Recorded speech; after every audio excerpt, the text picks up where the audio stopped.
developing world, and to discuss subjects of international concern and research from a Global South perspective.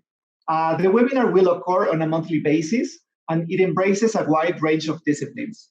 I would like to thank the BITS Institute for Social and Economic Research, the University Program on Asian and African Studies, the University Museum of Contemporary Art, the Mandela Chair for Human Rights, and UNAM's International Head Office for collaborating in this inaugural event with the keynote participation of Professor Sara Nuttall. Thank you very much. And before we start with a roundtable discussion, we will have some welcoming remarks from our collaborators. So now I would like to give the floor to Dr. Alicia Giron. She is the director of the University Program on Asian and African Studies at UNAM. Thank you. Thank you, Alicia. Thank you, Arturo. Well, Sara, welcome to Mexico. It's really very excited to have you here because since last year, we have been trying you to arrive here, and for many, many reasons, we just couldn't have you here. But thank you very much for accepting this invitation.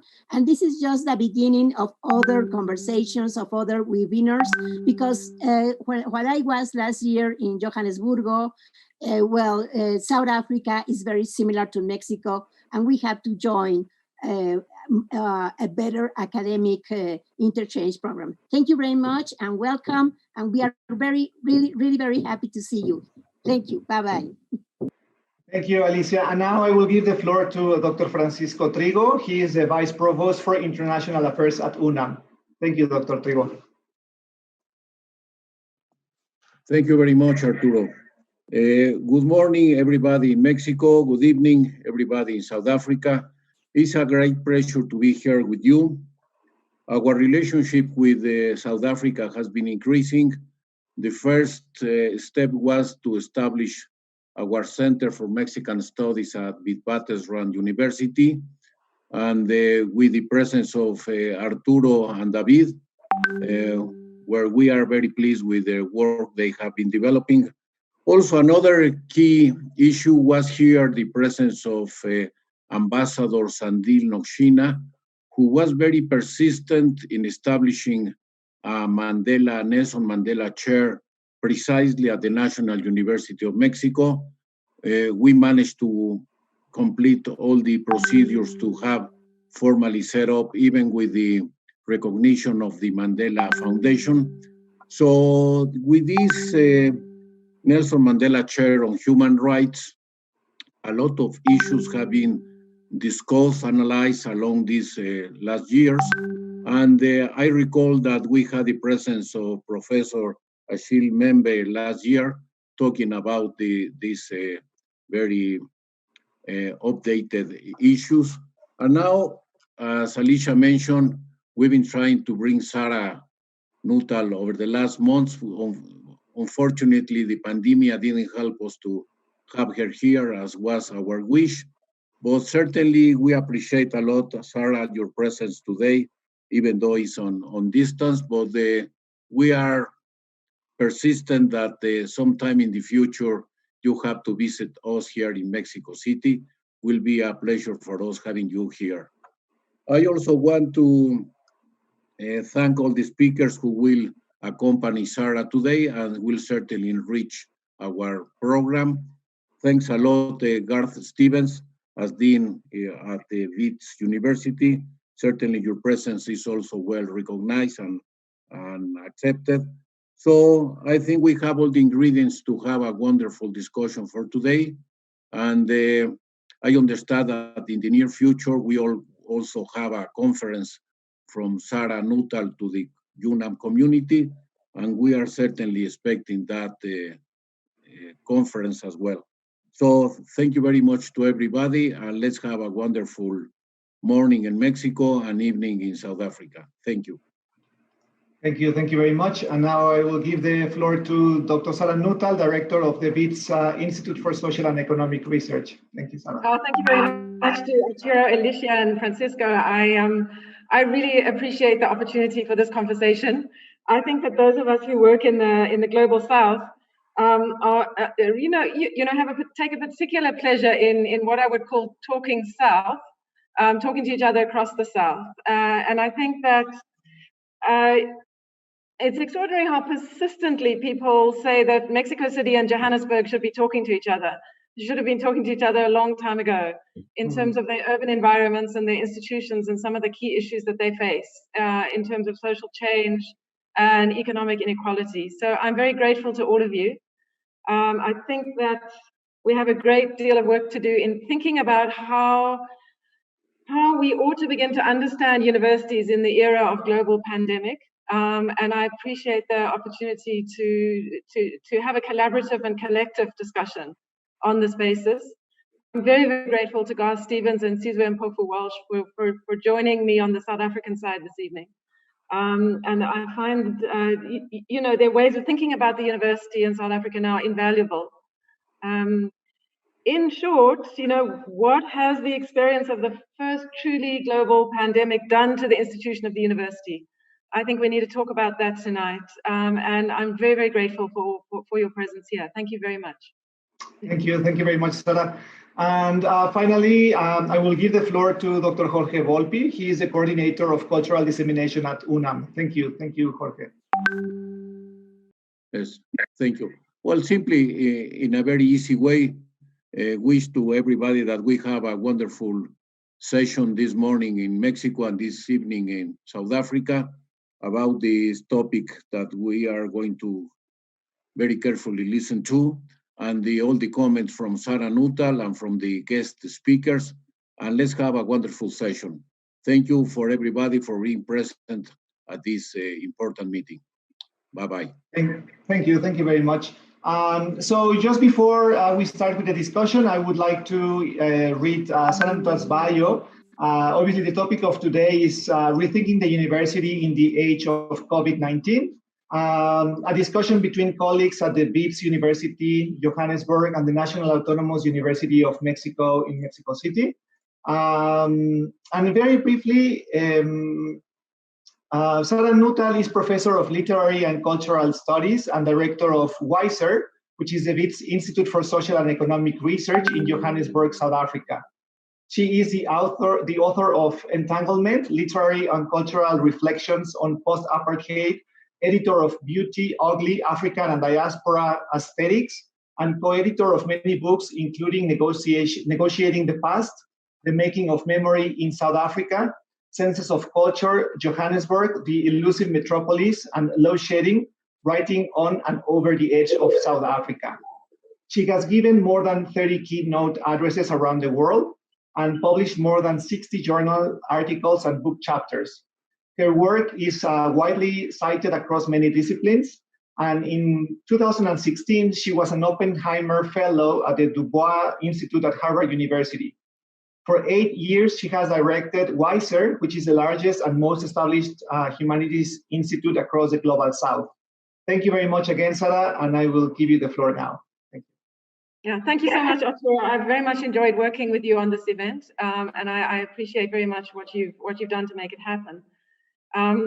Colleagues, I would like to turn our thoughts to how we might think about the university in the context of the year of 2020, which is really the first truly global pandemic that we've experienced. But immediately to say that we ought to be mapping that conversation onto earlier ways in which the university has thought about itself, been contested, and in the language that I want to try to use tonight and to develop a little bit, has redistributed itself across multiple terrains and in many, many different ways. So one of the things I'm interested in using the vocabulary of redistribution is to put center in our discussions this evening the question of economic justice, which after all is the first meaning of redistribution. But interestingly, it is also a term which is used to think about building a system of reciprocities within a collective. And I'd like to think about both of those senses, of the term. And I'd also like us to extend the term redistribution to other aspects of university life, which I think have been very important and are coming into focus in profound ways in this year of the pandemic. And one of those relates to the question of how an institution might redistribute a sense of belonging amongst multiple constituencies that it serves and is served by. How it might work in relation to claims to be listened to, claims on the institution, and contestations over it, particularly by student voices. How we might think about redistribution in relation to long-standing debates on the university, but particularly acute, I think, in the last sort of 5 to 8 years, alongside student struggles for the university and for the future of the university in this country, which have to do with where does the university place its inside and its outside. In other words, where and how does the university think about its relationship to the social? And how does it manage the borders between the society that it is and is not part of, as it tries to become an institution which is future inflected? So that seems to be, a set of layers to the question around redistribution that I would very much like to be in conversation with colleagues about this evening. Of course, questions of social justice are absolutely key to questions of redistribution. And I see decolonization and decolonization imperatives as being part and parcel of what I'm calling this evening in the context of this debate, redistribution. But I also want to put sort of firmly on the table for discussion tonight the question of rapid technological change. Universities have been starting to inhabit their online environments over the last 5 years in particular.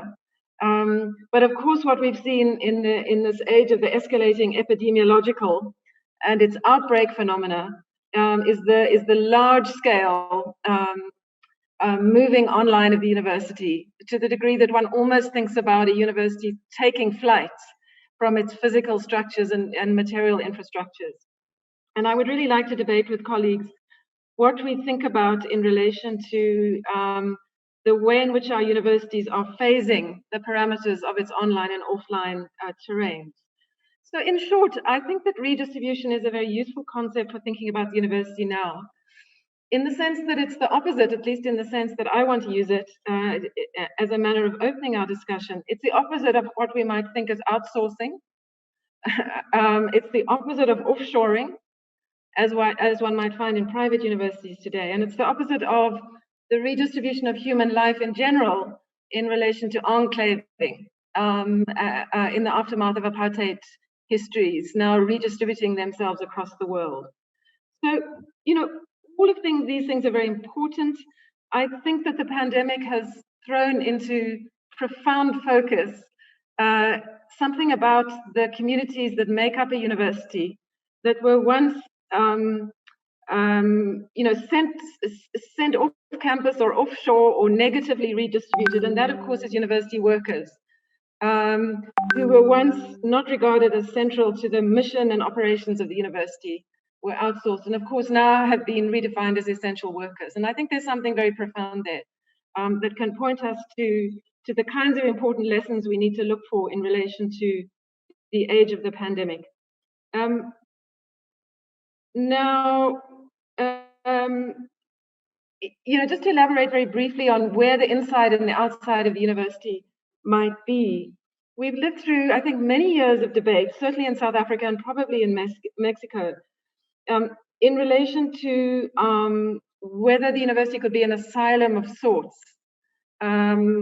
which could play some kind of protective role, against the harshness and immediacy of the social. We've also had, I think, debates around the sort of growing crisis in the humanities, in the sense that so much work that universities used to do in the humanities is now sort of unmoored from the university and eminently searchable online. These are all sort of issues that I explored in my podcast. So I think that these are very, very important, but really facing us now for the first time is this notion that, of WITS's 37,000 students, for example, most of them, as well as most South African students at this point, are online, neither inside nor outside the university, but on screens in cyberspace.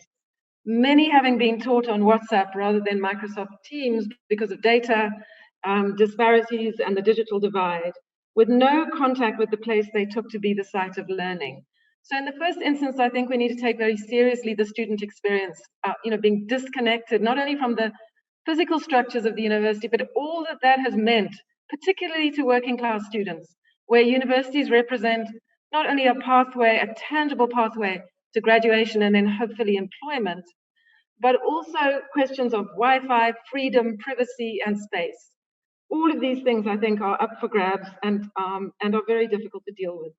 The second thing I want to raise very quickly is, what the status is of the so-called international knowledge commons that we're all participating in, including on the screen tonight.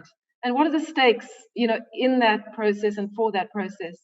And this is a discussion I've had with Garth Stevens, and I hope he'll amplify it in his remarks tonight, in asking about how can we keep such an international commons, knowledge commons open? At what point will we have to subscribe and pay for access to these intellectual conversations?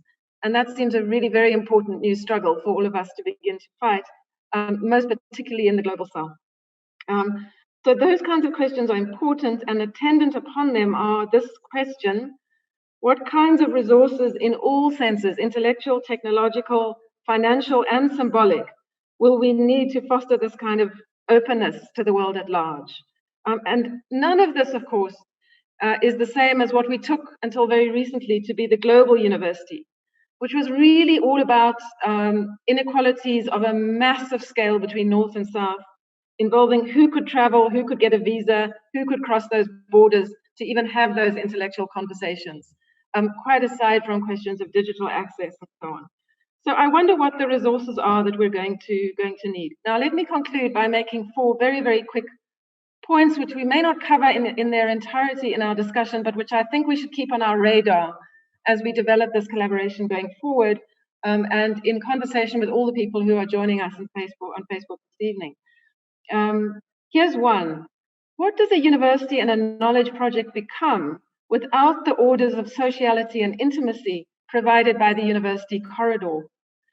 Many people have noticed that the stakes of the argument, the terms of disagreement, the capacity to read nuance or follow up on an exchange, and the navigation of care, community, and the collective, if not personal mental health questions, rely on some kind of communal and spirited life of an institution rather than the flattening of the online terrain. What is it doing to the nature of the arguments and the possibilities of the engagements that we're having?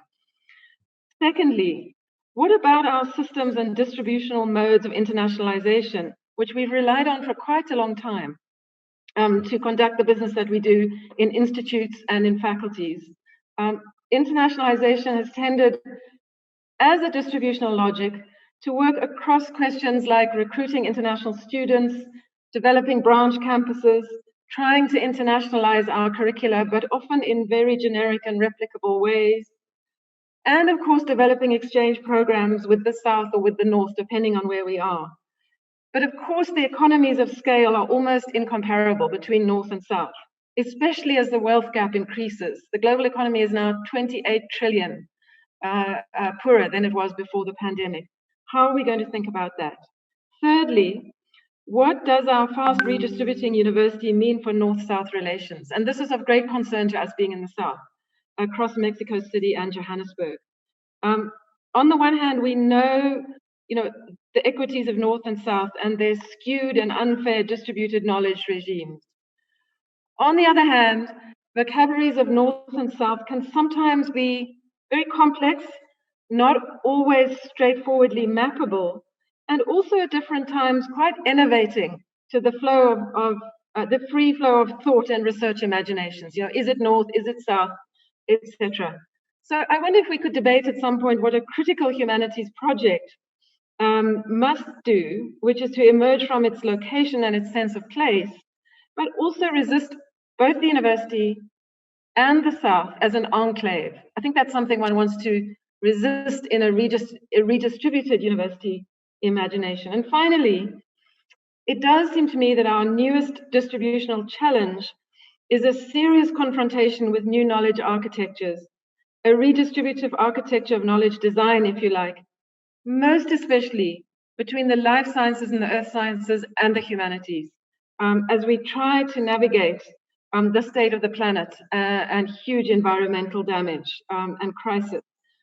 what kinds of research projects can we envisage across the South and in our universities? And I'll just finish by noting that it's been quite difficult, in my view, at Wits University, and for very good historical reasons, to generalize the debate about environmental change across the social sciences, rather than in niche sort of enclaves, if you like, of discussion. Now, just to conclude my comments, if the redistributed university is in some senses a diagnostic tool, which I hope it is, it's also a conceptual resource for trying to find a future based on a more reciprocal relationality in the work of knowledge production, and in our interests across the global South, of course. And of course, if we want to build something like a university commons, which I think we should, in contradistinction to the neoliberal university of recent years, disputing its vocabularies and practices, trying to build possible solidarities and conceptual vocabularies that restore us to the dual projects of care and critique, then I think we have to focus on who's at the table. And of course, so often African intellectuals are not at the table, so often under the sign of the global humanities and so on. African intellectuals are very often not there. And I'm quite sure that intellectuals from Latin America and Mexico specifically are at that table only sometimes. And so I think all of these issues confront us as we try to go forwards. And it's my absolute pleasure now to very, very briefly introduce our panel for this evening in the order in which they'll speak. Nair and Anaya is Professor of Literature in the Faculty of Philosophy and Letters at UNAM. And she works in the fields of post-coloniality, interculturality, and translation studies. And she's here tonight specifically because she's developed alternative ways of teaching what are often taken as canonical texts in these fields. Today, she'll speak first and specifically address how, in the context of the immediate need for scientific and technological knowledge to fight the COVID-19 pandemic, we might rethink the work of and our need for a redistributed humanities in the university today. Now, Imanol Ordorika is a professor in the social sciences, economics, and education at UNAM, and works amongst other areas on questions of power, politics, and change in higher education in Mexico. He's also a visiting professor at UJ in Johannesburg, and so he has the benefit of knowing both of our contexts this evening.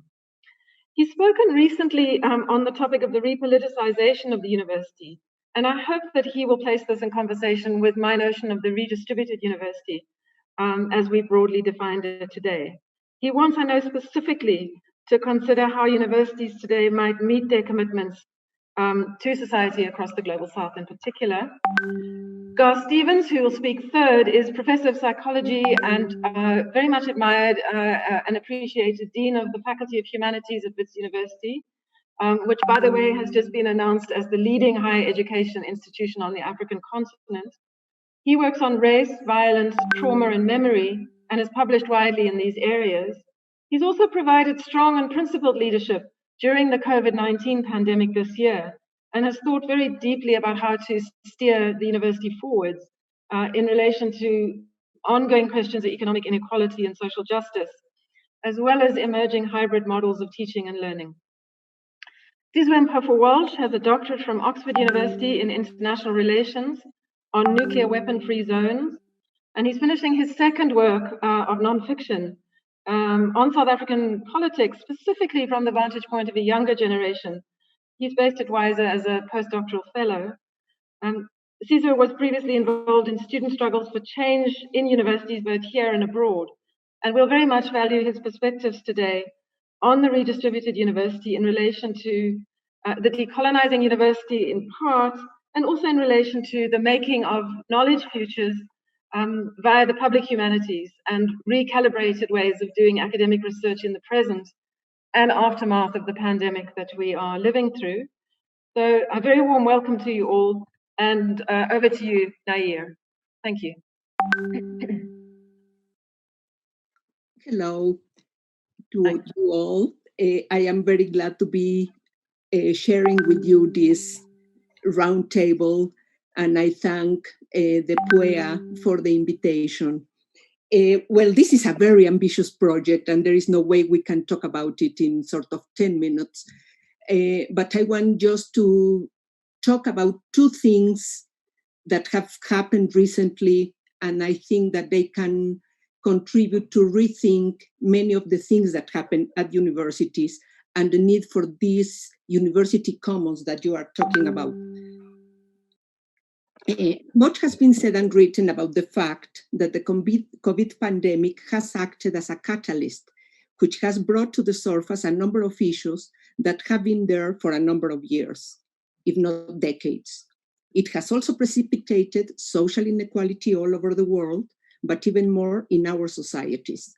In the next few pages, I want to offer a modest reflection of some of the events that have affected our university in recent months.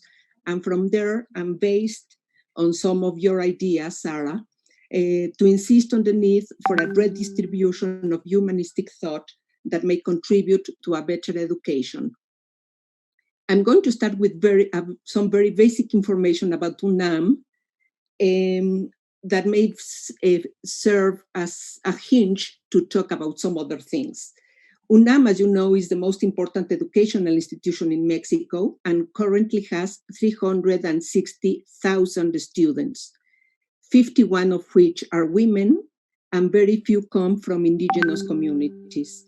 Its main campus, inaugurated in 1955, is now a UNESCO heritage site on account of its holistic architectural conception, which also incorporated the natural elements of its volcanic surroundings. This is important because it means that it cannot be changed architecturally, and this affects directly the building of the Faculty of Philosophy and Literature. The campus also articulated the ideals of a mestizo society, which was on the verge of reaching a modernity, which sadly was never fully achieved in the end. But the UNAM was not founded in 55. It has a much longer history that goes back as far as 1553, when the Royal Pontifical University of Mexico was created. This brief historical account may offer a glimpse of some of the aspirations, challenges, and problems that characterize our institution in 2020. Throughout the 20th century, going to UNAM offered the possibility of social promotion by becoming a professional. But did this really imply that it was forming conscious subjects?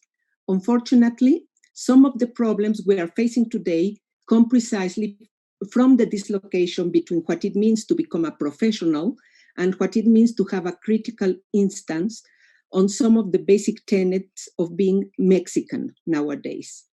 As my colleague Sebastian Plas stated recently in one of these roundtables related to COVID precisely, a fundamental role of the university should be that those professionals acquire and are formed into a notion of subject that transcends the inequalities that not only surround us, but which are embedded in the very structures of our society, which are patriarchal, machista, and profoundly discriminatory in racial, ethnic, social, gender, and caste terms.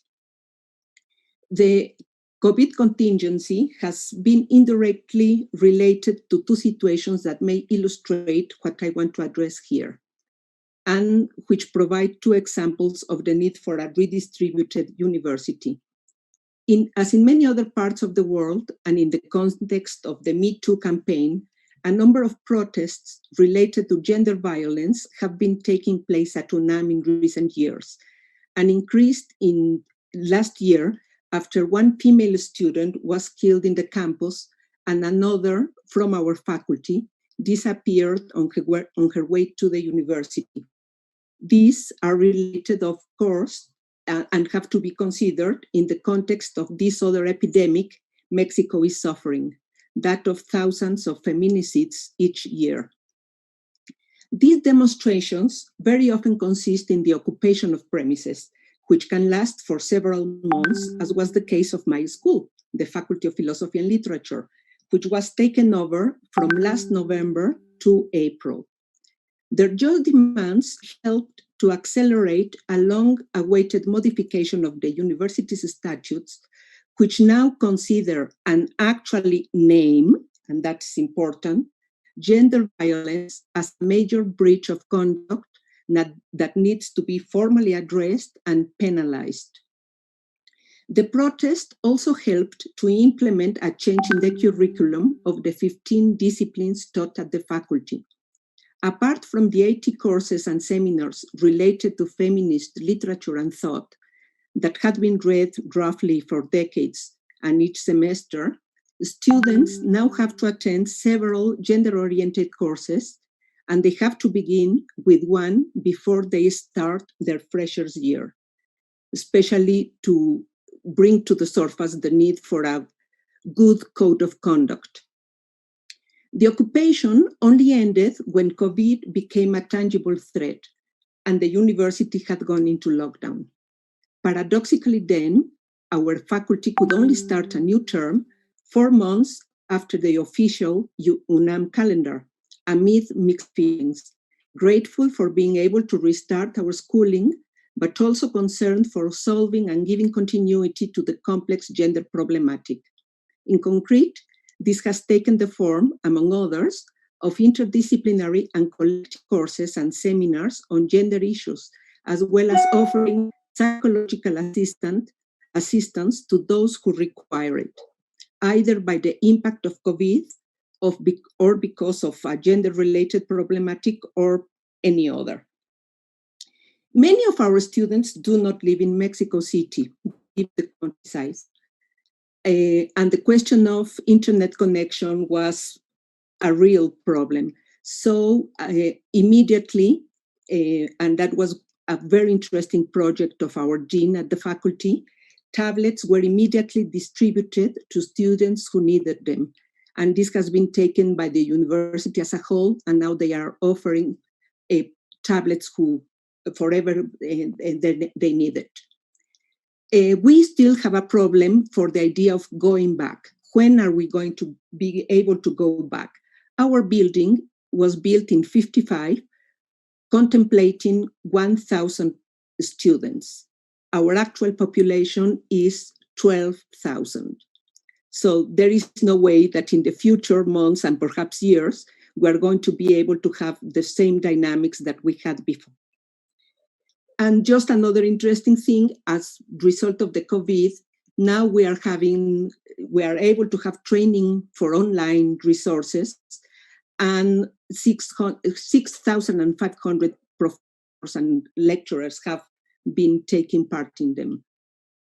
The second example is not directly related to the university, but shows why it is fundamental to fight for an increased presence of the humanities in society. As a result of the COVID pandemic, a group of right-wing conservative protesters have increased their demonstrations against the current president, López Obrador. That a president should have opposition is not new, but what I want to underline is the imagery and lexicon they employ, because it articulates the profound racial, ethnic, social discrimination that continues to prevail in our country. They see themselves as the gente bonita, beautiful people, which basically means white, blonde if possible, high and middle class, and Catholic. They consider the rest of the Mexican population, and especially those who voted for López Obrador, as ignorant, prietos, dark-skinned, and resentful. Their warring cry is Viva Cristo Rey, used during the fascist religious rebellion of the 1920s and 30s, and Down with Communism, which is was interestingly expressed in a poster, but one of the illustrated ladies. I don't want a country where my maid is my boss. This may seem merely anecdotal, but it is significant because it offers a glimpse of all that remains to be done at the university in general and at UNAM in particular. Only through the education and research in the humanities can we try to change those long-standing prejudices and imaginaries. It is not an exaggeration to say that a large part of Mexico's population and of UNAM's community see themselves as Western, Western in cultural affiliation, in education, in consumption habits, and in expectations. Only by the redistribution of knowledges and spaces can the university contribute to an overall change of mind and attitude. The task has been slow and began quite late, but it is there and advancing. UNAM created a program to acknowledge the multicultural nature of our country in 2004. And in 2014, it became a program to study cultural diversity and interculturality, a program which includes grants and support to students from indigenous communities. 900 this semester, and only about 16 for African descendants. In UNAM's structure, a program of this kind is the previous stage to becoming a research center and then a research institute. So there is still a long way to go. This can be said also by the program that is hosting us today, the program of Asian and African Studies. An important priority then should be a real and complete integration of these fields of research into the accepted curricula of our humanistic and social science disciplines. In the Modern Languages and Literatures department, which is where I work, a new curricula was approved only last month, and it integrated the study of post-colonial literatures as part of the literary history courses. We have been reading and teaching those literatures for almost 40 years, but only now has it been possible to officially integrate the change. Some of us see it as a very significant because those other apparently marginal literatures have allowed us to open new horizons to our students. Africa and Afro-descendant culture in Mexico are almost invisible and negated concerns in our milieu. And to study them is a debt we owe to the future generations, and we also owe them the incorporation of indigenous authors and intellectuals. The COVID pandemic has placed into a new perspective two interesting projects that I want to comment. One is Meridian 105, created with no funding by Claudia Lucotti from the Modern Languages Department and with the student participation. It is a small but ongoing digital project which presents the poetry of Mexican and Canadian women written in indigenous languages. In addition, the reader has access to each individual poem in its original indigenous language, read by the poet, as well as in translation into English, French, and Spanish, and some of the other indigenous languages, which include Cree, Innu, Maya, Purépecha, Triqui, Tzeltal, Tzotzil, Wixárika, Zapotec, and Zoque. The reader can access each poem in any language so that the usual relation between original and translation is broken, thus inviting us to reflect on art, language, culture, history, and the circulation of non-hegemonical texts. The name of the anthology comes from the meridian that crosses all of North America, a fictional axis between Canada and Mexico. And so it breaks this division north-south, west, non-west. What is the opposite of west in our case? The second example is the decision by the UNAM Publishing Department, the central one, to change the editorial line of a series dedicated to the promotion of literature from a hegemonical selection to one that privileges Latin American women writers who were marginalized by the male gaze that has prevailed in literature. Hopefully, this will include the work of Afro-Brazilian and Afro-Caribbean authors, not only from the Spanish-speaking area, but also from the Francophone and Anglophone region. This point is important here and is related to this idea of having a true university commons and a commons of knowledge in the humanities because of the problems of copyright. The high cost of certain databases like JSTOR and Muse Project, etc. One example is that we did an anthology of African short stories some years ago, It's a 2-volume one, and it took us 6 years after completing the translations to really get the rights or the permissions to publish them. So this is part of my participation. I just want to stress that we are all together here precisely because of the COVID pandemic. So it, in a way, has forced us to open new channels of communication and to recognize the existence of other communities that share many of our preoccupations and challenges. Thank you.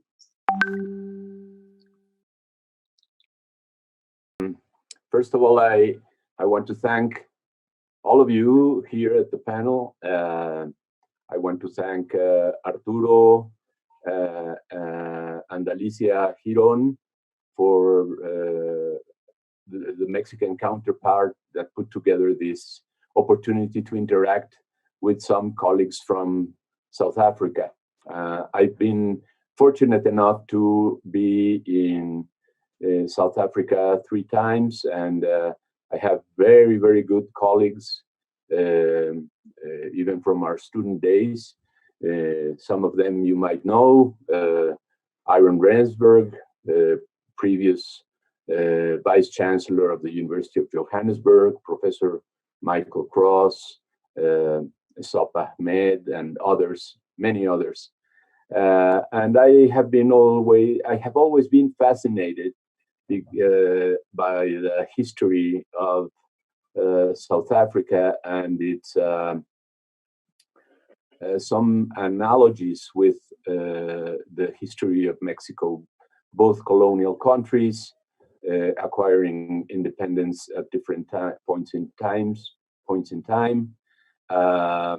multiracial with a strong colonial presence up to our day, even though, and I'll talk a little bit about it, what has become colonial for us might be slightly different nowadays. I really want to engage Sara's notion of redistributive university. I listened to the podcast, and I have to say that this is the first time that I was in contact with this concept or this analytical device, and in my view, you have used it, Sara, in the podcast and here, and you said it a little while ago I'd say at least in 3 dimensions. One, as a conceptual resource in terms of like analytical lens of how to view the university in a continuum between non-redistributive versus redistributive. Second, you said it as a diagnostic tool. This is pretty much connected to the first one, which can allow us to see how well the university is addressing some social concerns, I could say, and or some social orientation. And the third one would be like in an aspirational sense, in terms of what we would like the university to look like. A university that would be connected to redistribution of income, wealth, and cultural capital amongst much broader populations in our societies and each of our nations and the worldwide level. I think it's a very useful concept, and I connected myself with 2 basic ideas that I have used for some time now in order to work, to do some work about universities in Mexico, Latin America, and at the broader level. First is the notion that was put forward for education in general by Carnoy and Levin, that education is a site of contest, of societal contest, everywhere and at every educational level. They did the work in education and work in a democratic society, especially for what they very critically described as democratic societies like the one in the United States, where party politics and government agencies were connected to this contest within education.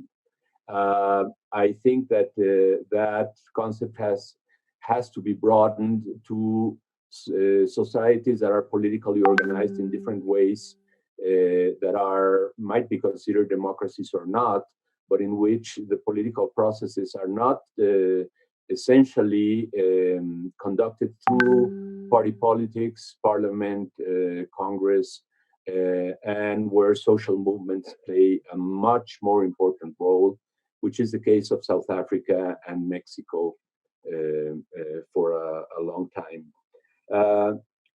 What is the contest all about? The first notion put forward by them was that there was an inherent tension in education and in higher education that was focusing on the pressures upon the institutions and the higher ed systems all over the world in order to increase capital accumulation. And on the other hand, societal pressures in order to make universities and higher education systems address issues of social justice, democracy, human rights, and other issues of inequality. For example, gender issues, which are very significant nowadays. No? So if those tensions exist in institutions inherently, and we could even say structurally, although I don't mean by that the confrontation takes place only at the level of structure, but it's very cultural, especially in higher education institutions, then we have to conclude that universities are political institutions in society.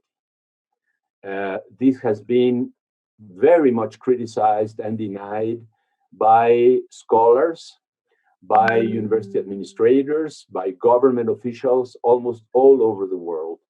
The university, my university, the UNAM's bylaws that were established in 1945 have in the introduction to the initiative that gave birth to this it's called the organic law because it established the government forms for the university and was approved by federal Congress, has a very big chapter arguing about the need to eradicate politics from the university, which in historical terms, what it has translated upon is that only a few groups have had the right to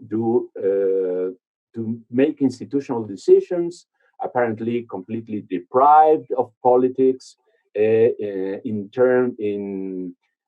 allegedly also in a very pluralistic notion that they represent the common good of all the members of the university and society as a whole, because by being non-political, they are really putting forward the agenda, the common agenda of knowledge, which is uncontested, and there is no conflict about it.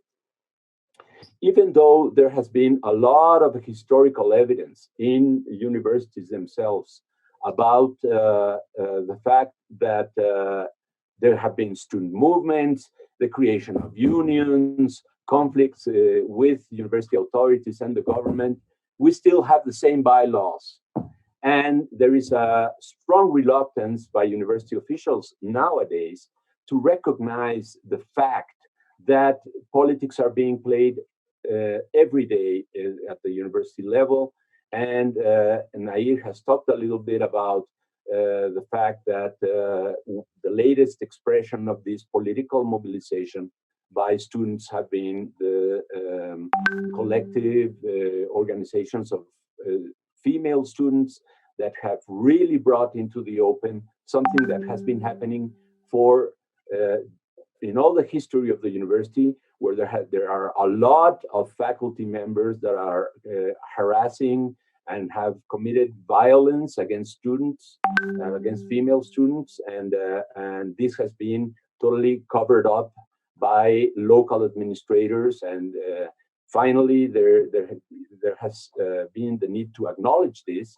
And this is because the students themselves, the female students, really struggled in such a way that nobody at the university was able to close their eyes, attempt to detach themselves from something that has been a reality for ages. But in addition to this very central point of tension of this very political institution of society, the university itself, we have had previous tensions about access. For example, when university officials have attempted to increase tuition, we have a virtually free tuition because it's so low, it's like 20 cents of a dollar per student per year. And and I say we because I was part of a student movement that was very successful in keeping it there.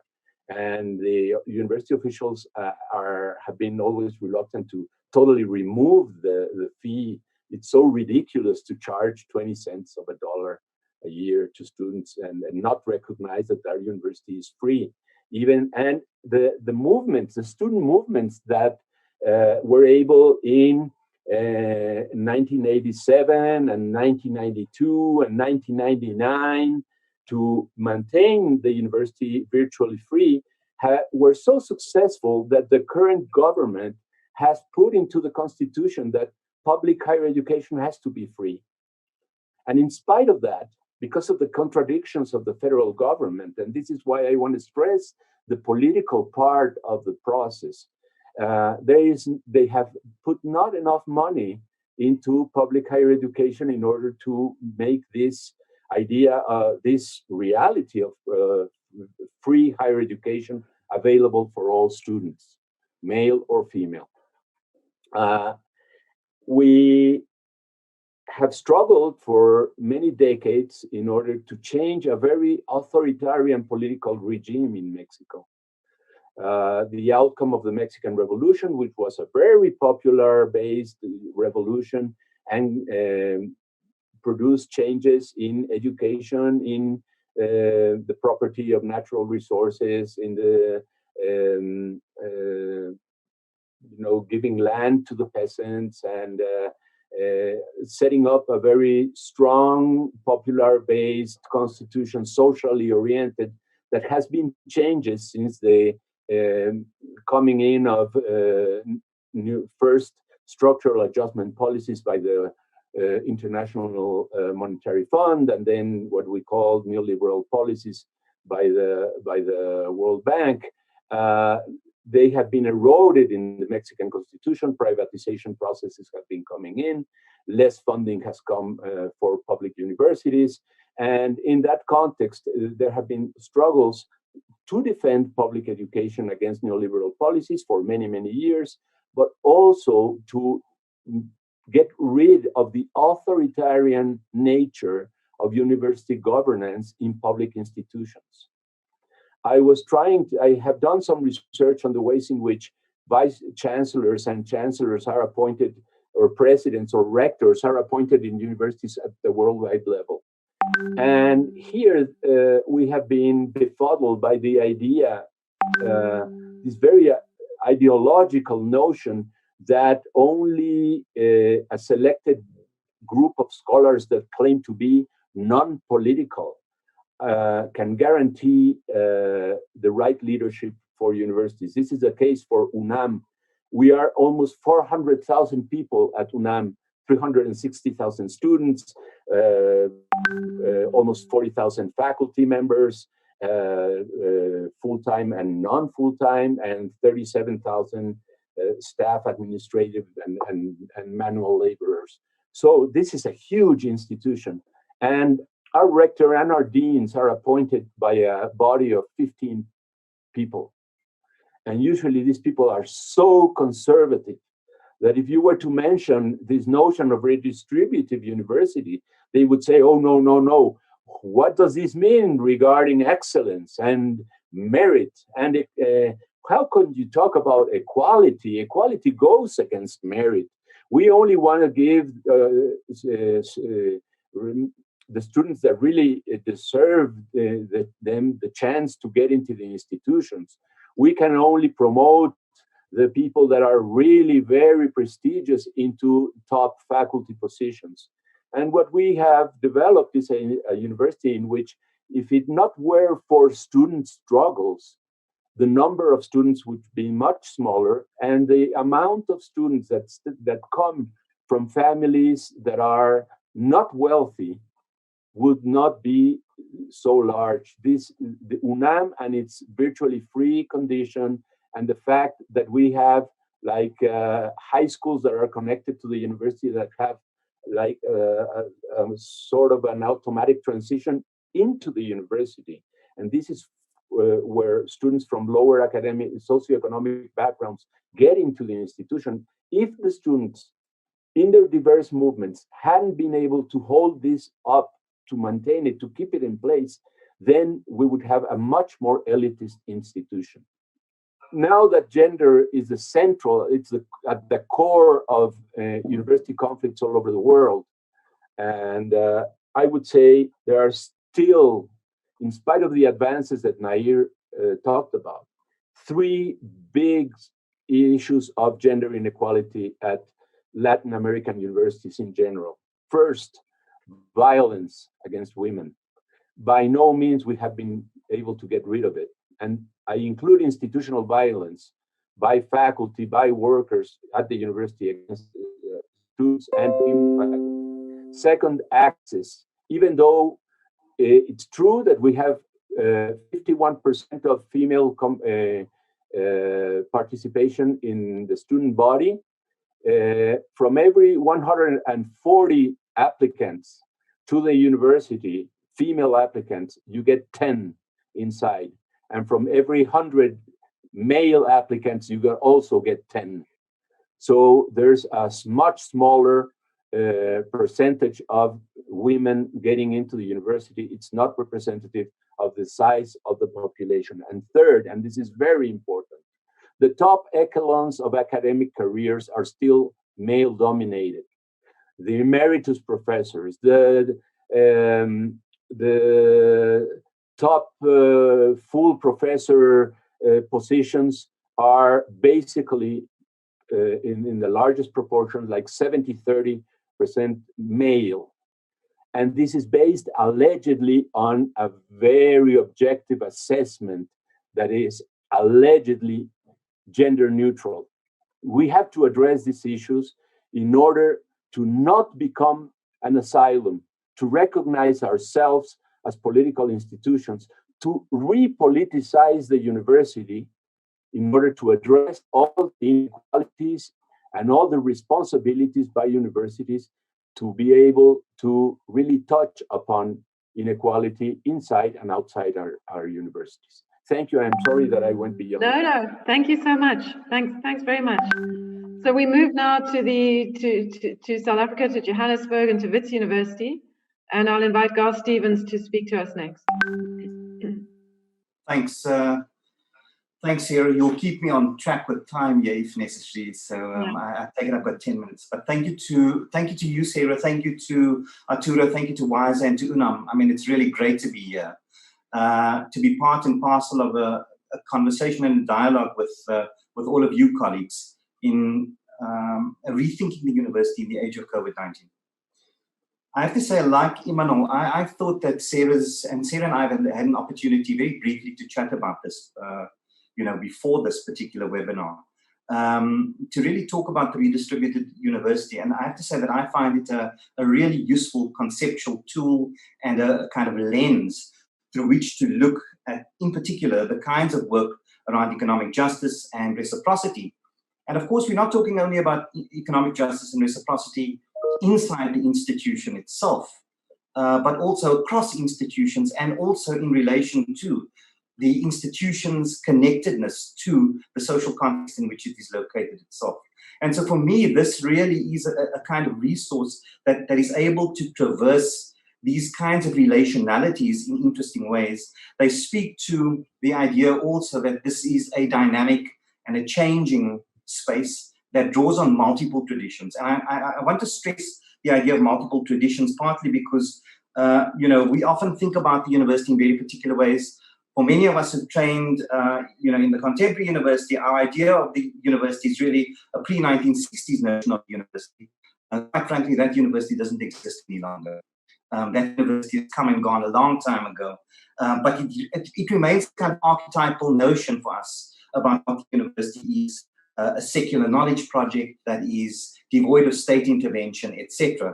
When in reality, of course, the university has very much become privatized as an institution and has been complicit in some ways in the commoditization and commodification of knowledge inside this thing that we refer to as the global knowledge economy.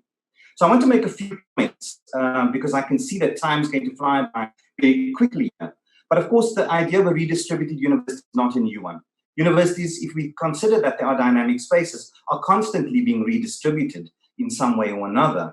But COVID-19 has certainly brought about specific implications. Universities themselves are contested spaces that mirror the social issues, the fractures, the cleavages, the nodes of power, and the resistances that emerge from them. In other words, the moves and counter moves that one sees in social formations are also reflected inside the university itself. But of course, COVID has really amplified these contestations and contradictions. And I do want to make this point that actually what COVID does is it brings about contradictory effects. It is not either good nor bad, but it is really deeply contradictory. And I think we need to be mindful of this.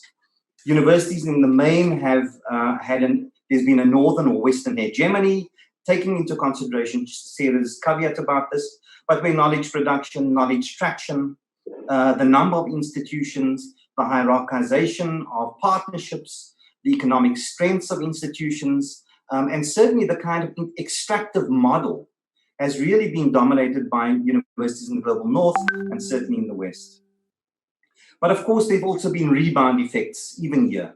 So for example, these rebound effects have certainly been rebound effects at the economic level for many institutions from the global north. And here, of course, they've had to rely much more significantly on international students. They've already had to think about an extension of this into satellite campuses so that you can study abroad, but really be at home while you're studying abroad. What this has also brought about is another set of internal contradictions, and that is that it's compelled universities in the global north to recalibrate their relationships to the global south in some ways, partly because partnerships have become necessary as they become more and more reliant on elements of the global south itself. Walter Scheidel, in his 2018 book called The Great Leveler, speaks about violence and inequality and really indicates that there are four key processes that have really shaped and challenged inequality across the world. The first being mass war, the second being revolution, the third being the collapse of states, and the fourth being global pandemics. And of course, this really brings us to the kind of nub of where it is that we find ourselves today. Well, Scheidel is perhaps correct about thinking through this historically. Again, I want to come back to the point that I think that COVID-19 really brings about a contradictory set of outcomes rather than a simple set of outcomes that suggests that the world is potentially a better place post-COVID or potentially a worse place. Sara, in her podcast, and certainly in her remarks today, has spoken about the redistributed university across a number of dimensions. Some of these being technology, social justice, space, temporalities, economic justice, people or subjects, and of course distributional regimes of knowledge, both in the way that knowledge is produced, but also in the way that knowledge is disseminated. And I want to perhaps speak about some of these, if I may, Sara. I want to take some of these and really speak to the kind of contradictions for me in each of these spaces. So, when we think about temporalities and time, certainly one of the things that you've spoken about, Sara, is how in the past the university has become a place where time itself is being contested. The idea of post-apartheid South Africa and the kind of continuities or discontinuities that students certainly raised about the legacy and the ongoing persistence of racialized inequalities in South Africa. But of course, there's a new element of time that's been raised by COVID-19, and that is the notion of sequential time inside the university. Sequential time and teaching, for example, the very notion of the timetable has in some ways been partly responsible for the limitations to access for many people. What COVID-19 has done together with technology, it's brought about a kind of refocusing on synchronous and asynchronous teaching capacities, and it's meant that the possibilities for education and greater access, because you're not bound by the temporalities of a sequential calendar and a sequential timetable, is really something that one needs to think quite carefully about. Because I think it opens up a new way of thinking about architectures of learning inside the university. The downside, and I'm simply going to give one example of a downside here. The downside of this, of course, is that that time inside the academy, what this has done for many staff members, as many of you will know, is that it's really ensured that we work much longer hours. There is the potential that what COVID-19 has done is that it may act as the single largest threat to one of the biggest gains of the labor movement, and that is the 40-hour working week. It extends our time, it collapses and truncates notions of day and night, off time and on time, into a kind of perpetual motion of labor and intellectual labor that has to occur. And this is something that I think one has to be really mindful about on each project. In terms of people, of course, Sarah's all raised the issue about how it is that there's been a kind of evening of playing fields. In a moment where you've had a pandemic, the people who are most marginal, most precarious inside the labor sector are, of course, now considered to be the most essential: cleaning staff, administrators, etc., to make sure that the institution survives. This is an important gain, I think, for labor inside educational institutions like universities. But of course, this is not new. We've seen this in the history of pandemics across the world. In the Middle Ages, pandemics brought about the capacity to leverage greater wages, greater living conditions, etc., better living conditions for labor at that particular point in time. But the downside of this is that you also potentially see the atomization of intellectual labor inside the institutional environment. You also potentially see job cuts in the sector. And I say this in a very significant way. Australia has just released a stat, and it's suggesting that something like 10% of its staff will be without jobs, and mostly those people will be casualized labor. And so the precarity of intellectual labor inside spaces can also be amplified by COVID-19. In terms of space, I think that there's an important issue here about how it is that universities will start to realize that they do not rely on space physically any longer. But we must not forget, again, that there are those who rely on the physical space for infrastructure, for support, etc. Those students who, for example, are most marginal, again, who rely on the infrastructural support of institutions, are going to be most disadvantaged by this. And we have to be mindful also of the fact that where governments do subsidize institutions, they subsidize them based partly on space. And one of the things that I would certainly say we would need to be careful about is the way that you can start to see a decline in state resourcing and funding for institutions like universities based on this. But the two last points that I really want to make is really about technology. What technology has done, it really has provided us with great access. It's increased the possibility of those who could not physically be on campuses and now having access to university education. In other words, the possibility of reducing the digital divide that Africa, that is so pronounced in Africa, with all kinds of blended, hybrid, high-flex models of teaching. In 2019, there was an estimated $18.6 billion spent on online educational platforms. The prediction for 2025 is that we will spend something in the region of $350 billion globally. So again, I raise this partly because I think it's important to think through how it is that neoliberalism and capital has the kind of degree of elasticity that also appropriates opportunities that could have given rise to greater forms of equality, actually to monetize these and to place this at the center of profiteering. In terms of knowledge, of course, 1.5% of global indexed knowledge today really comes from a place like Africa.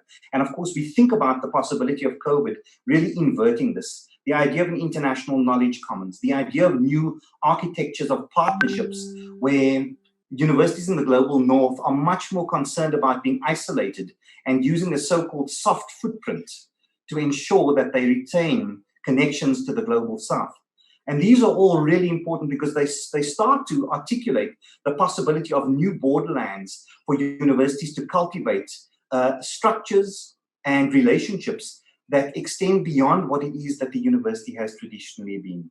I say this, of course, knowing that the possibility for extractivism remains. The decolonial turn, for example, is one such instance where we see decolonial narratives and discourses emerging partly from the global south, but then very quickly being appropriated into the discourse and narratives of the global north. And I think one has to be careful that, in fact, even though we envisage a potential international knowledge commons, that this is not a new site for a new form of extractivism at an intellectual level. Let me end by saying that I raise these contradictions, Sarah, partly because I think that we need to be absolutely clear that this is not an either-or. But actually, if we are wanting to benefit from the optimal outcomes that have presented themselves as a consequence of COVID-19, that we are going to have to think about bending the arc of the model in the direction of social justice in a much more deliberate political way, or this, in fact, will not happen. Thank you. Garth, thank you so much. Thank you very, very much. Always so acute on the double-edgedness of these questions. Our final speaker is Sizwe Mpofu-Walsh. I hand over to him now. Thanks so much, Sara, and greetings to you all. It's a great honor and a privilege to be with you on this panel, and very excited to be able to engage with colleagues from Mexico as well as from South Africa. And hi to everyone who's streaming as well. So I think the concept of the redistributive university is provocative and a useful one. And what I'd really like to do in my set of fairly brief provocations is to suggest that the term can be useful as a political project in reinvigorating the university and challenging the university to be a more fair and egalitarian space. But I also think it can extend the concept to highlight some of the threats that are imminent in this moment to the university. And I think that as the university has in some ways redistributed itself outwards in this time of crisis, power has also reconfigured and redistributed itself, and that has had an impact on the university. And so the direction of redistribution is not always in the direction of optimal fairness. And so it's that ambiguity following on from what Professor Stevens has said that I think it is important to grapple with. And I want to do this by just looking at three brief areas. Firstly, the university as a site of contestation. Secondly, the increasing digitality of this moment. And then thirdly, looking at some of the opportunities that arise from this moment. So firstly, I think that, you know, in this moment of profound rupture, one of the things that we've lost, and one of the things that I certainly lament, is that universities in South Africa, historically, and certainly in Mexico too, have been sites of spaced contestation. They've been sites of political contestation and dissent, and have played increasingly important roles in recent years, certainly in South Africa and by the sounds of things in Mexico, as sites of dissent, not just as sites of political protest, but as spaces for convening those protests, not only for challenging internal university structures, but also looking outward onto society. And in South Africa, this is particularly acute because just 5 years ago, an unprecedented, at least in democratic South Africa, rupture took place as student protests came to occupy center stage in the public imaginary. You had the Rhodes Must Fall movement, which challenged a statue of Cecil John Rhodes at the University of Cape Town. That morphed into what was called the Fees Must Fall movement, which started at Wits and really challenged higher education, its cost and its fees. I was bowled over to hear that it's 20 cents to study at UNAM. It's more like $2,800 to study at some of South Africa's best public universities. And despite some projects to ameliorate that for people of lower income, the question of student fees became a central issue just 5 years ago in South Africa, with huge protests ending up outside the presidential residence in Pretoria. Similarly, in terms of questions of femicide and gender justice, universities have also been a crucial site in South Africa for such struggles. And just last year, a student, first-year student who was murdered, a first-year student at the University of Cape Town, sparked tremendous protests about gender justice and femicide and sexual violence on university campuses. So what we've lost in this moment is universities being locus of dissent and contestation. And I think that loss has been quite important. And so in some ways, political dissent has been redistributed out of the university, perhaps into homes, perhaps into digital spheres. But we've seen redistribution of that site of dissent outwards. And I think that that's a threat that we should be cognizant of. The second thing that I'd like to say is about the digitality of this moment and another threat of redistribution that it poses, before I come on to some of the opportunities. And here I think there's something of a paradox, because the university is both more open and more closed than it's ever been. And so never before have universities in South Africa been so silent and so dormant. But at the same time, never before has it been easier to participate in university events such as this one. And part of the digitality of this moment, I think, presents the way that universities are redistributing themselves with a number of threats. I think big technology has had its eye on the university sector for a long time. And this moment has, again, been paradoxical to the extent that while the university has redistributed itself and opened itself and allowed more voices in through digital technologies, the broader level, we may be seeing a redistribution of power towards big tech, where the mediation of the university now happens via Facebook, via Zoom, via Google, via Twitter, via WhatsApp. And so although universities are fairer spaces internally, we may be seeing a redistribution of power more widely towards extreme concentrations within corporate technological spheres. And I think that that's something we would need to keep our eye on as this process unfolds. And so the university's power to control its own internal borders, which it has wielded to quite devastating effect against student protesters in South Africa, for example, its power to commoditize its knowledge and disseminate it, is coming under pressure from a far greater source of power. And so we may be seeing the university retreating in terms of the power that it's able to wield over the wider spectrum of society. The third thing that I think we need to bear in mind, having painted already quite a dystopian picture, is as all the speakers have said, and as Sara says in her podcast, this opportunity also presents wonderful moments for hope. And I think we also need to reflect on some of those. The redistributions that are happening at the moment are quite profound.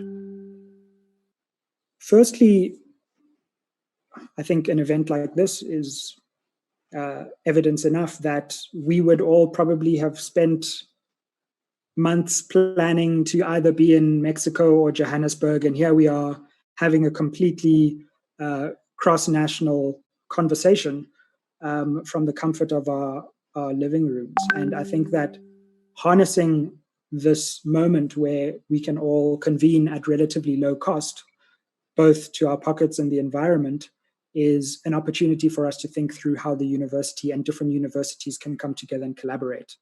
I think secondly, the opportunity for teaching and learning across boundaries has opened dramatically. I, for example, am currently teaching at another university outside of South Africa in Europe.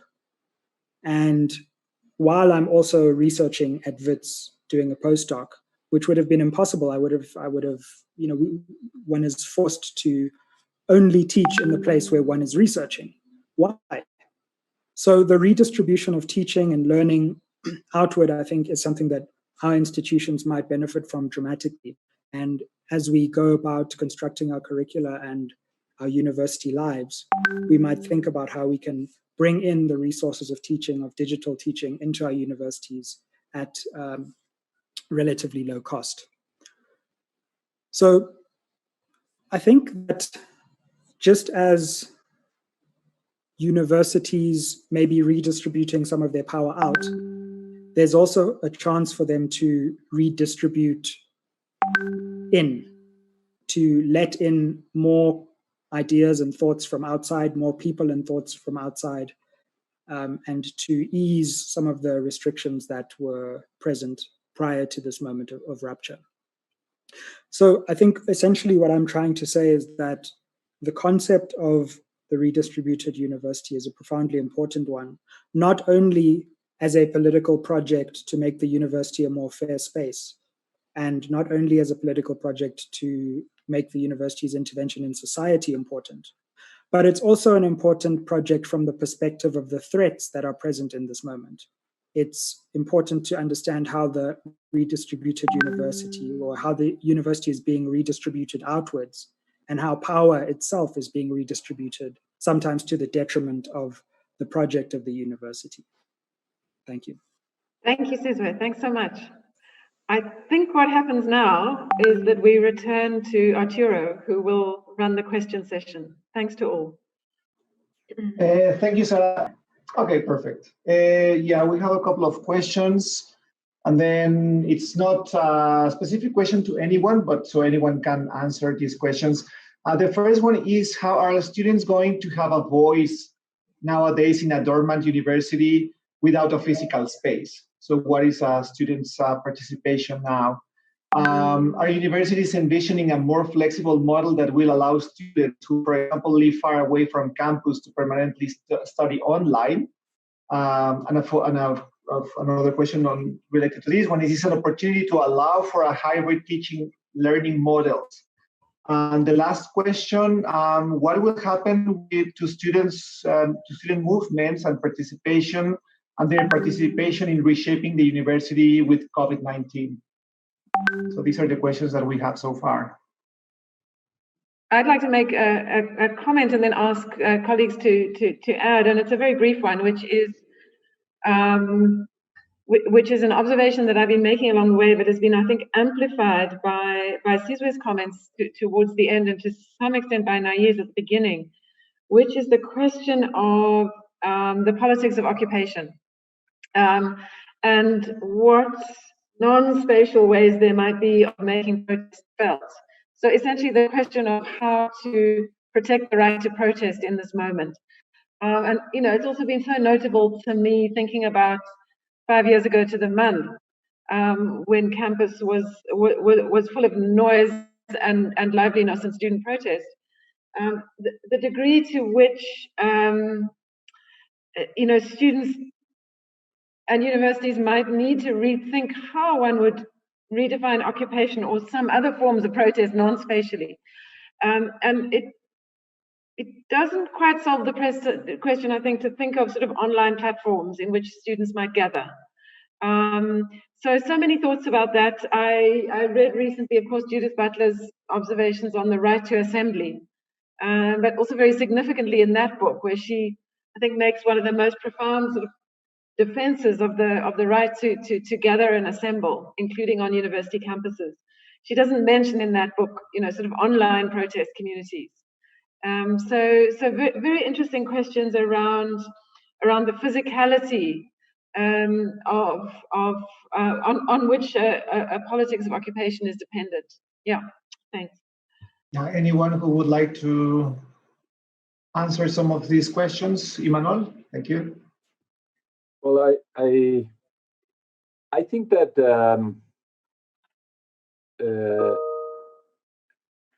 focusing on the idea that we are the possibilities of having a socially committed university, strongly connected to the community, a redistributed university, to summarize, we have agreed that it depends a lot on the mobilization of political forces and the balance of power between visions of the university, some of which are very conservative and think of universities in a very closed way as spaces for knowledge, disconnected with what's going outside in society. And I do think that the spatial situation that has been created by the pandemic has been totally against part of the possibilities of student movements and social collectives outside and inside universities have in order to express coalitions and create political power. I think that we have witnessed also for several years the how do you call it when you see something in the desert that isn't there? Espejismo. Yes, mirage. The idea that social networking is really where politics is taking place, and it's such a small world. And we think that opinions that are running wild in Facebook and Twitter really can impact society and public opinion and whatever, and it's not happening. So I do think that the spatial notion is very much connected to demobilization of students and other actors, faculty too, and that we need to address that. And we have seen how female students in the School of Chemistry at UNAM, finally, they just went and occupied the building, regardless of what was going on with the pandemic, in order to make it possible for them to get some victories. And the second thing is, we need to be aware of all these opportunities that online and distance education are giving us. I think that, Sizwe, you're right. It's true. We can get to a lot more people. We can connect to each other much more easily. But I can see public officials saying, oh, you spend too much on traveling. There's a lot of tourism over there. And because they don't value what the social connections mean of we all being together somewhere and getting to hook up with the culture. I was in South Africa when they brought down the statue of Rhodes, and it was amazing just to read it on the papers. And this is important, and it's important for students.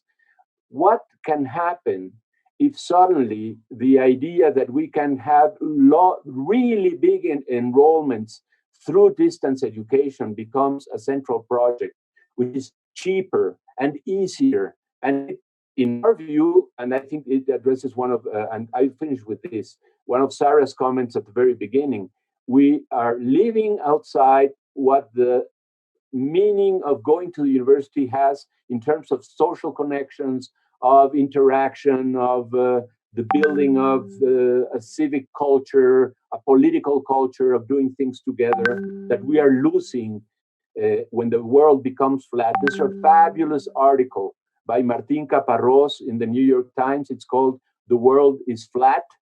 And it's flat for us today because we just see it on the screen and it's only two-dimensional.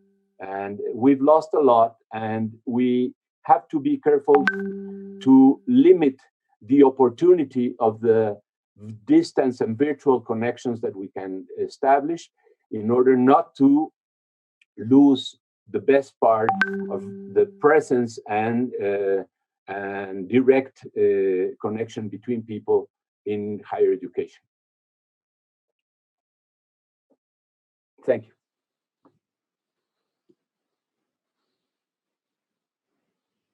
Well, I'll jump in then. Yes, absolutely, and I hope what I said will not impact my chances of being invited to Mexico one day when this is all done. So, absolutely, I couldn't agree more. I think that some of the threats you identify, even in this digital moment, are absolutely present. And I suspect, as I was saying with big tech, that certain corporations are licking their lips at the notion that the university is becoming increasingly digitized, and we may see moves in that direction going forward. One point I wanted to come to in terms of the question that was asked is this question of student protest and student movements, and I think it's just sad to say that there's been a tremendous demobilization, and it's going to be difficult to see how the kinds of spatialized protests that were so important to reconfiguring South African universities and society can take place now. And so whereas I think South African administrators 5 years ago were maybe the unluckiest administrators in democratic South Africa, I think they're now the luckiest.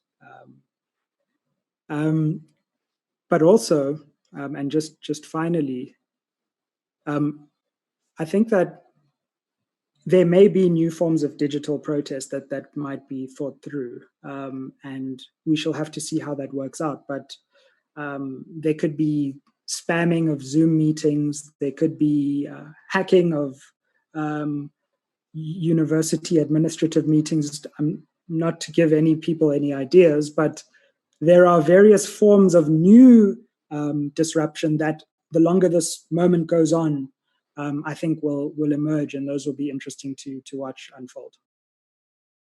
Thanks.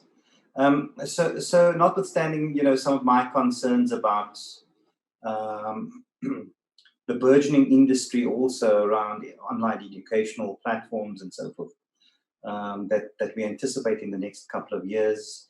Sizwe's comment about the chances of tech companies really dominating university spaces in the future, and of course, this kind of dystopian idea, of course, I think is not so fanciful. I think it's something that one has to really, really be careful of. That being said, though, I do think that what we're going to see in all likelihood are much more flexible learning solutions inside university spaces. I think that there are possibilities for enhancing access through blended models, high flex models, the mix between face-to-face, synchronous, asynchronous, part-time, full-time, etc. I think that this is likely to be part and parcel of what a new university's offerings are likely to be. And I say that not simply from a perspective of delivery, but I do want us to think a little bit about what that means for the flexibility of pedagogies. Because it starts to allow for a kind of set of flexible pedagogies that extend way beyond what has been commonplace in the university, to think about those borderlands between that which sits inside the university and that which sits outside, in the kind of immediate social context in which universities are located. Beyond that, I think it also opens up the possibility then for flexible curricula. And I think that this speaks very, very deeply to the kind of work on what it is to reimagine the idea of the canon. And so I think that there are possibilities here that we're not necessarily always thinking about while we're thinking about those downsides to the institution itself. On the second matter of spatiality, like all new technological advancements, if I may say, one technology never simply replaces another. I can't see online delivery platforms simply replacing our face-to-face engagements in the world. And I suspect that what you will see are mixes of the two at sites of resistance and social protest. In the same way that you're seeing hybrid learning, I think you may very well see hybrid forms of social resistance, social protest, and so forth. And I say that again because I think that what you're going to see is the possibility of a kind of rebound effect, where those who have used the university as a space, as a physical site in order to mobilize, I think will understand its value much more significantly. And so I think you're going to probably see a kind of rebound into the spatial once more. So I'll leave it there. Well, I agree with what has been said. I really think what will happen both to this idea of the possibility of protest and assembly and of teaching is that we will have to consider these mixed forms, this flexibility. And as Imanol said, we just had it last week at the university. Even though everything is closed and we are online, there was a physical, presential protest at the Faculty of Chemistry, precisely because there had been sexual harassment by two of the lecturers, and they were caught in the camera. So this will be another issue, no? But sexual we don't know. Online. Online, yeah. Online sexual harassment. That was amazing. Wow. Yeah. And it speaks of how difficult it is to take these ideas out of some people, no? How can they still be the same? It's beyond us. But and also, for instance, in our faculty, because that stoppage really ended because of the fear of COVID, but the issues continue to be there, we have had to continue dealing with the problem and trying to find different solutions. And mostly it was done online, even having conversations with many of the female students and their representatives online. But we are worried about having any other kind of protest, and we don't know whether it will be presential, physical, or by online means. So this is something that we will learn in the following year. What will happen? Imanol? If I can make a really brief couple of comments. One is this experience that we talked about of the female students in chemistry. You can see how fast traditional powers react. The deans of schools have forbidden students from recording what is going on online, interactions online between faculty and students. And they have charged students saying this is a very strong offense because this is going against academic freedom. Faculty can say whatever they want. So you can see how power reacts so fast in order to limit even the possibilities of action. The second thing that I would comment on, Garth, I agree with you, Garth, but my problem is when the children of the wealthy get the full-time experience of being on campus. And as you look at lower freedom socioeconomic status, then you get more blended into more virtual.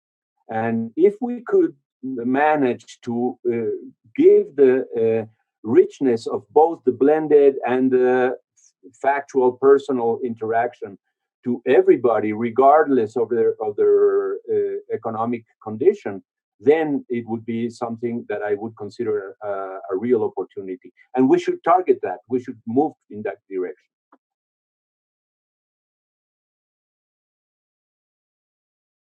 Sorry, Sara. I think Alicia also has a comment, and I also would like to ask a question, if I may.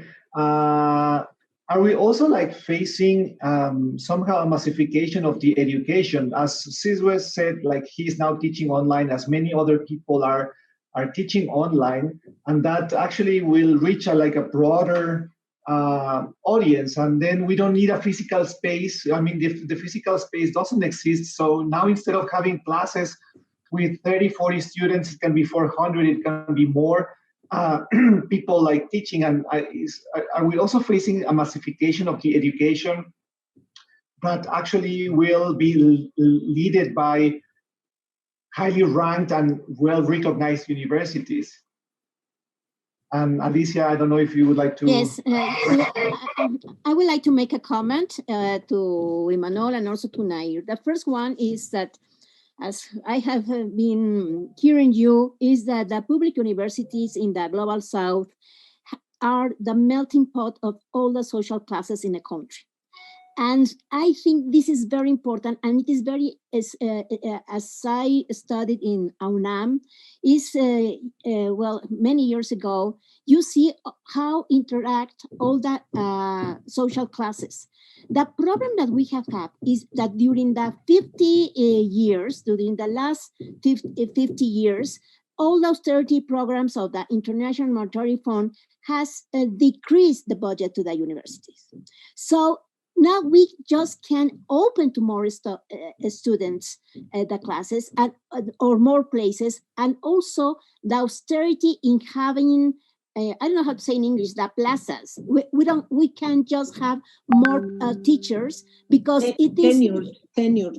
We just can't have more tenures because the austerity program just can't allow to have more teachers and more students. And the other thing that I was to comment is Nair talked about this new movement that we are seeing, this right movement, that it is really it's really scary. It is like going to the 30 years. They are afraid of the communists, of the abortion, and they are very Catholic. So this is a mission, and I think we have to study very well because it is just the right movement, and we have to think also in the double movement of Polanyi. So we have to take care. Thank you very much, and it has been a wonderful session, and we must continue in participate more academics with Witwatersrand University. Thank you very much and congratulations. Thank you, Arturo. Thank you, Alicia. I mean, I think we should finish soon, but I think Garth should possibly respond to Arturo's question. Garth, would you like to? I mean, how are you thinking about this question of massification and teaching in the faculty at WITS? So of course, thanks, Sara, thanks, Arturo. I mean, I think that the question about massification is always going to be a debate that centers around or centers on the kind of tension between increasing enrollment numbers in a almost an infinite manner to ensure certain income and revenue streams for institutions versus the question of access. So in a country like South Africa, for example, where you think about the historical legacy and the lack of access to higher education institutions, this debate is always going to be one where I think that we're going to be measured, have to be measured in that. My sense is that some degree of access that some may refer to as massification, I think is probably going to be inevitable as an outcome of this particular set of exigent circumstances in South Africa. To give you an example, at our institution, we take on something like, on average, about 4,000 or 5,000 new students each year. But we get anywhere in the region of 70,000 to 80,000 applications each year. Now, this gives you a sense of the kind of need that exists. And part of that need is not only a need of, that students have today because they believe that university education will give them access to the job market. This is also a kind of legacy issue. I don't think that we should underplay the fact that we're only 25 years into democratic South Africa and the legacy issues remain. We're really only a generation and a bit into democratic dispensation in South Africa. And so my sense is that we're going to have to try to balance the question of access with question of capping And I mean, I think that we're going to have to think about this, capping the idea that you can actually simply enroll infinitely into institutions, because I think the point that Imanol then raises becomes a very real possibility, and that is that you start to have a tiered system of offerings inside higher education institutions. The wealthy get access to the online version and the face-to-face version and the part-time version, and those who have less and less resources get access to less and less and less. And so this, for me, is a kind of tension that has to be managed inside the institution. And one of the ways to do that, I think, is to think quite deeply about what kind of central value system an institution has around questions of access today. And then secondly, related to that is, what is the kind of cap that you put on institutions to run rampant around essentially the enrollment of infinite numbers of students? There are some universities in South Africa at the moment that are pursuing the possibility of hundreds of thousands of students, because they're thinking about the penetration of their infrastructure into the rest of Africa already. And so one has got to question what the pedagogic value is here, what the political value is here, what the economic value is here, and whether you aren't starting to do something that is somewhat, reminiscent, actually, of a similar kind of hierarchical relationship with other countries in other parts of Africa, at least. Thanks. Yeah. I mean, I think we should finish here, Arturo. I don't know what you think, but once again, it's so strikingly clear that if we think collaboratively, we can cover a lot of ground. And if we can talk south, we can cover a lot of ground that is particularly pertinent to what it is that we're dealing with in our contexts. So from my side, I think we should conclude with thanks. But over to you, Arturo. Yes. Thank you very much, Sara, and thank you very much, everyone, for this very interesting discussion around the situation of our universities nowadays. Thank you very much, and have a lovely evening and afternoon in Mexico. Thank you. I think we're short and sweet. Thanks to all. It's been incredibly interesting, and thanks for your time. Thank you. Really good. Thanks, everybody.